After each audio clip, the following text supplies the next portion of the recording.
বাড়িতে রোজ কত খরচাপাতি হয় সে আমি জানি, কিন্তু ওদের বন্যাতে সব ভেসে গেছে তো। তাই অন্নপূর্ণা মায়ের দাক্ষিণ্যে সেখানে অভাব কিচ্ছু নেই জানি, কিন্তু দেখছি ভক্তদের দেওয়া দান ও প্রণামীতেই তো মায়ের সংসার চলে। তাই মা অথবা শরৎ মহারাজ কাউকেই আমার দুর্দৈবের কথা সংকোচে বলতে পারিনি। চিন্তায় চিন্তায় রাতে আমার ঘুম নেই, খাওয়া দাওয়াতেও মন নেই, কিন্তু অন্তর্যামিনী মা সব টের পেয়েছেন। ভাগ্যের উপর তো কারো হাত নেই চন্দু, তুমি অত ভেঙে পড়ো না। দেখো মাকে তো বলেও নি কিচ্ছু না।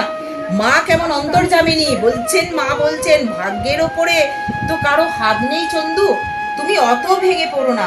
তুমি একবার দেশে গিয়ে ওদের একটা ব্যবস্থা করে দিয়ে এসো, অত চিন্তা করে কি হবে? খাওয়া দাওয়া বন্ধ করেছো কেন? মায়ের কথায় আমার চোখ ফেটে জল এলো। আমি বললাম মা, কিন্তু মা আমি ওখানে গিয়ে কি করব? বাড়ি ঘর যে সব ভেসে গেছে, পদ্মায় সব ভাসিয়ে নিয়ে গেছে।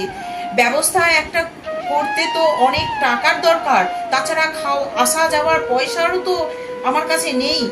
করুণাময়ী মা শান্তভাবে বললেন, আমি সব জানি, তুমি এই টাকা কটা নিয়ে বাড়ি যাও, আমি এটি আমার কাছে ছিল, তা সব হয়ে যাবে। তবে আমি যে তোমায় টাকা দিয়েছি তা কাউকে বলবে না, শুধু বলবে বানে বাড়ি ভেসে গেছে, খবর পেয়ে বাড়ি যাচ্ছি।